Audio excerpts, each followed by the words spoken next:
So 18 notes a second, that's the exact amount of notes that Hans von Bülow, the famous Liszt student, wants us to play in this particular bar of a Chopin Impromptu. And don't make a mistake, because Hans von Bülow was very exact in what he wanted you to play. So if we were students of him, we should have been able to do that. But can you? I doubt you can, nor can I, and nor can we even detect 18 notes a second when we would play them. So let's dive a little bit here into history, put Hans von Bülow in a context and see if we can come up with a solution. So what's up everybody, welcome to another Wednesday video in which I share some thoughts. I'm standing here behind my pile of 19th century scores which I'm still indexing for you to make some videos about. And so I came across this beautiful score by Hans von Bülow, edited by Hans von Bülow. Hans von Bülow made a lot of so-called Instructive Ausgabe, as he says in Dutch and in German, which means instructional editions. So in editions which he gave some annotations, some clarifications, some details, how people should play them. So von Bülow, we're going to talk in a minute a little bit on his life, because it's interesting enough. If you're not familiar with the person of von Bülow, you might still are familiar with his name for this edition, the Kramer-Bülow edition, so-called Bülow edition, which is a reprint of the Etudes by Kramer. We've made a recording of several of them. I will link the video here on screen on the info card if you want to check them out. And so this also is a typical example of such annotated edition, Instructive Ausgabe, in which von Bülow clarifies or sheds some light on details on how he would like us to play that music. Of course, people like Hans von Bülow, they lived in their time and they didn't look back in the same way as we are doing today. We want to reconstruct, that's actually the end goal of everything, the final seconds of thoughts before a composer started to write down his composition. So what was really in his head, what was actually the first performance of that piece, how it sounded in his mind. That's impossible to reconstruct, but that's the fascination. But these people like von Bülow and every person, every musician that lived before 1960, 1970, they didn't look back in the same way as we do. But on the other hand, they lived in the time that we are studying. They, like in this case, Hans von Bülow, student of Liszt, he is rather close to Chopin. And even if he made a Beethoven score, he lived at least 150 years closer to the sources that we are studying.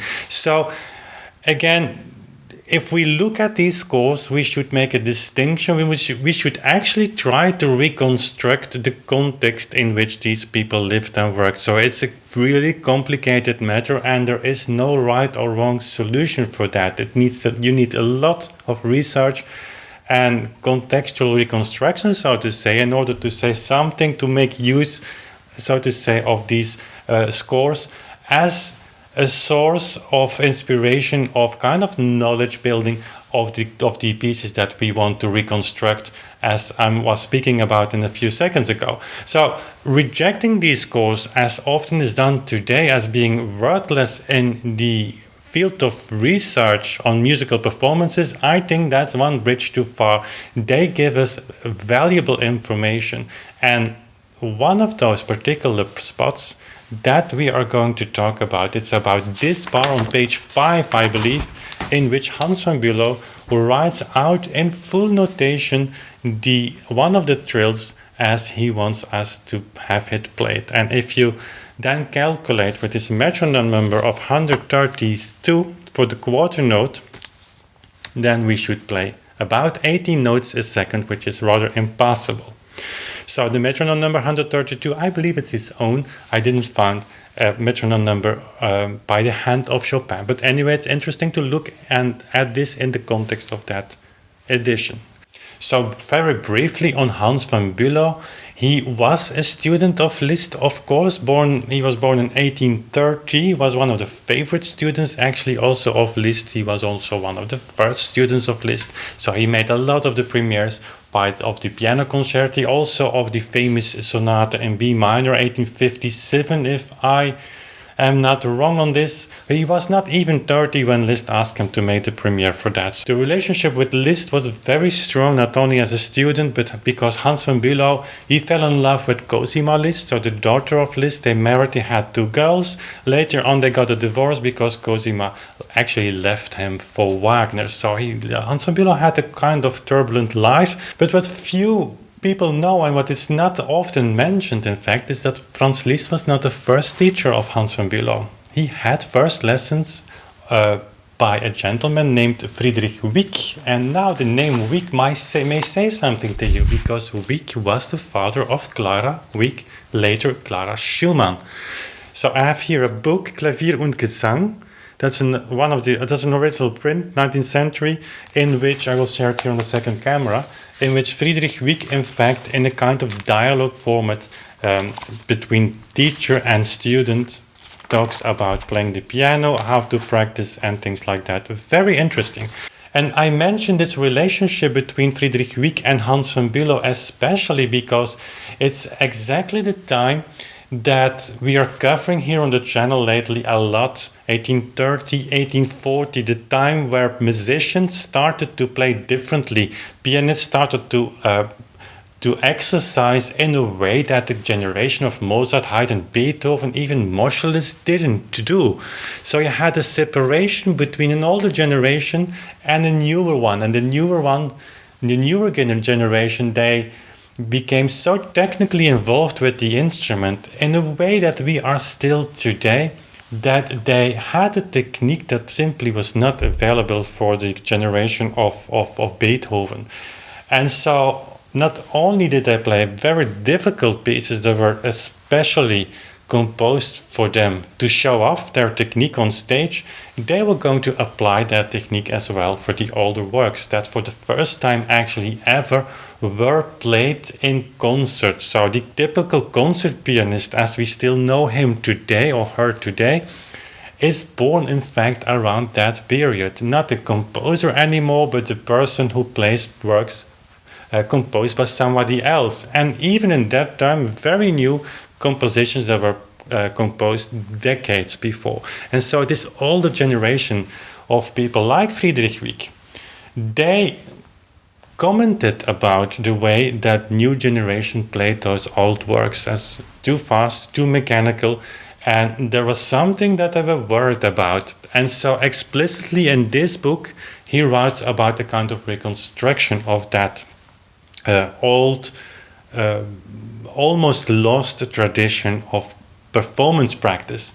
By the way, we have talked about this many times. Moscheles did it the same as well. Czerny did it. We had a video with beautiful quotes given us by Charles-Marie Widor on the way Liszt played. And so we learned from that Liszt was not the virtuoso as we remember him today or as we see him today, because nobody remembers Liszt, nobody has met him or heard him playing. They must have been playing in a very impressive way, but maybe not in the virtuosic way as we think they played. So it's interesting to see Hans von Bülow in this context with his editions, because he is a kind of mystery figure in the sense of tempo research and also research of performance practice. What did he stand for? And so let's dive into this one bar at the clavichord. I'm not going to play on the Erard. I know you would love me to hear play on the Erard, but it's so difficult to match the touch that's necessary with that piano with my clavichord. If I practice one day on my Erard piano, just between brackets, I need considerable time to level up my technique again for the clavichord, because it's really different. Once the pianoforte is over there and will be there at the end of May, we will have way more flexibility to also share with you performances, pieces, later pieces by Schumann, Chopin, and things like that, because the piano will be perfect for that. But for now, I'm going to take you to the clavichord just to give you some impressions. Clavichord is by no means suited to play this music of Chopin. It's really piano music, but we can manage around things. So again, the clavichord is by no means an instrument that you can use for playing these impromptus. I know I have recently recorded some mazurkas by Chopin, but the mazurkas are different. They're different. They're sometimes rather old-fashioned in technique. I've made a video on that. I link it here on screen if you want to check that out. So I cannot play this piece as it is written in either tempo, so double beat or single beat, because you have to open your hand way too much for the clavichord. The clavichord really requires you to have a perfect contact between the finger and the key, and that the finger is actually required to be always aligned with the direction of the key. So that's something that, of course, with piano playing is different. But anyway, I can demonstrate you some elements that you get an idea. So before we come to that trill, I must say that 132 for the quarter note is a tempo that actually people are reaching and rather easy. This piece is being played often even faster than this. I can share you one excerpt of a performance here.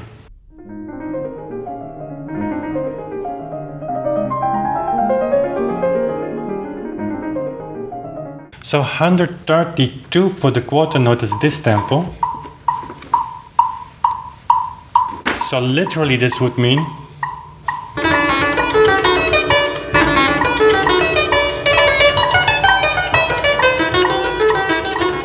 also here, this piece requires you actually to have a rather light touch, which is only on the pianoforte feasible. And the clavichord requires you to have a very firm touch anyway, even if you play, this kind of leggero playing is something that the clavichord is very bad at.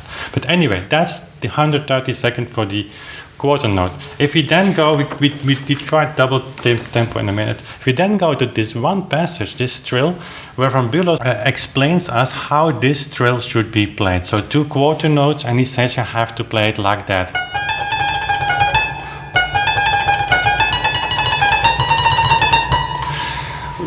"60 notes, of course, is very difficult to count, but if you play it in 132,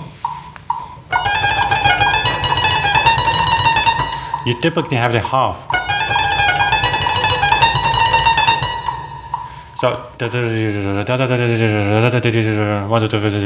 about 8 notes. It's very normal. If we would apply double beat here, which means basically that the unity, so the two-fold unity, like the tactus up, down, we have made so many videos about it. I will link also here in the info card some of them, that the unity is the quarter note, but the individual elements, the up down of the tactus are the Dixtan, are the 132, then you actually are halving the tempo according to this metronome number, then this becomes very much possible.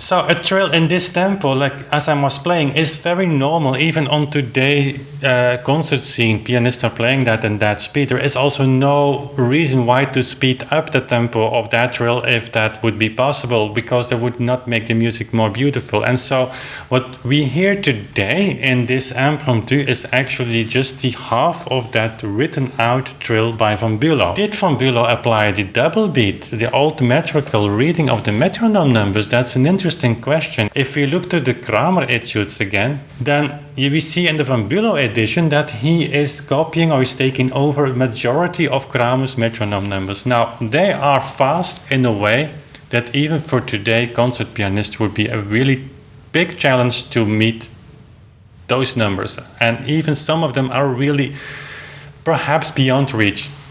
Von Bülow is increasing some of those metronome numbers even a little bit, so the pieces become a little bit faster. And so if you imagine that this music, these Kramer etudes, were composed explicitly for students, not the beginners, but not the accomplished pianists, then it's hard to imagine that these metronome numbers were meant to be played in or read in the way that we are still reading them today, because they would make no sense. And again here, don't make the mistake of saying that those metronome numbers were just a matter of range or just an ideal that people would reach someday or never, that they just mean as fast as possible, because they weren't. People in those days, early 19th century, mid 19th century, were very serious about their metronome marks. They wanted you to play exactly, not even with the kind of margin, exactly as the speeds were given. Now, of course, if you like to play an Allegro in 88 and I would like to play it in 92 or in 78, it's about the framework reconstruction. But these metronome numbers, they give us a clue about the double old metrical indication or the single beat interpretation. But from Bülow, in this piece, if we would apply the same double beat old metrical reading to this metronome number, then we would have a tempo in the beginning like this.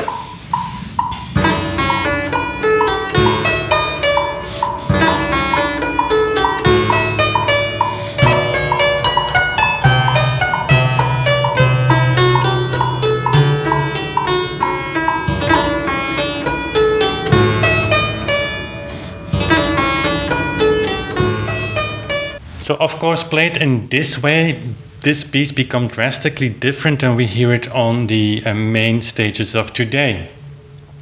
You could say even Allegro assai quasi presto, which is the tempo indication Chopin gave, doesn't match this tempo. But again there, and I will not dive into detail here, those tempo indications, those Italian tempo words, they are to be understood in relationship with the time signature and the notation, which is kind of complicated, certainly in this time.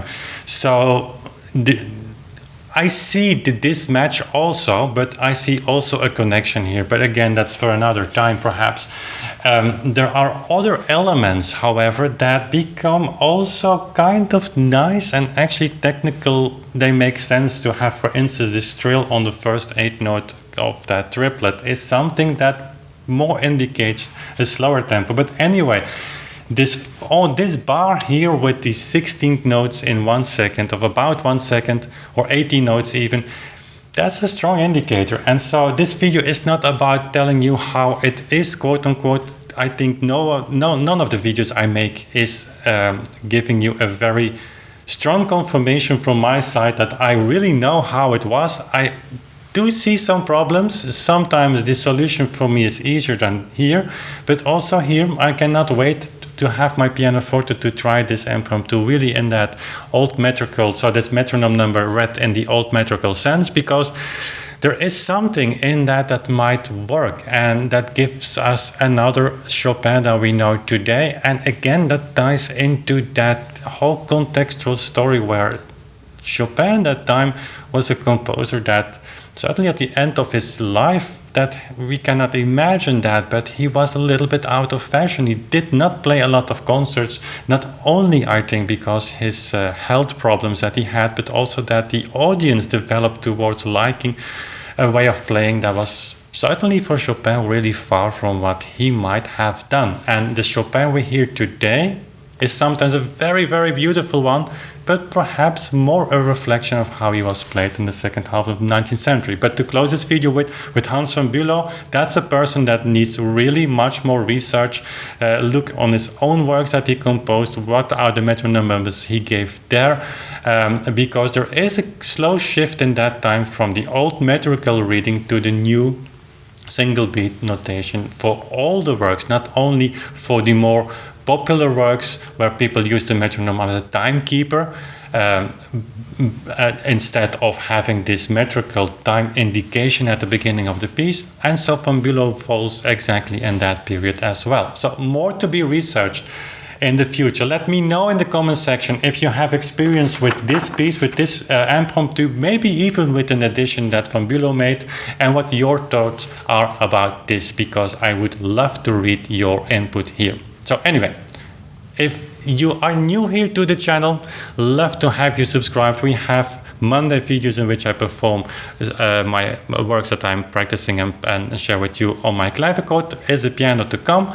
On Wednesday we have these thought videos give you some context, some backgrounds, post some questions, and on Friday we have Inspiration Friday, where I share with you parts of my vinyl collection, often all the recordings to give a perspective on the work that we are doing today. So if that concept appeals to you, hit that subscribe button. It's totally free, and then we see each other very soon again. Bye.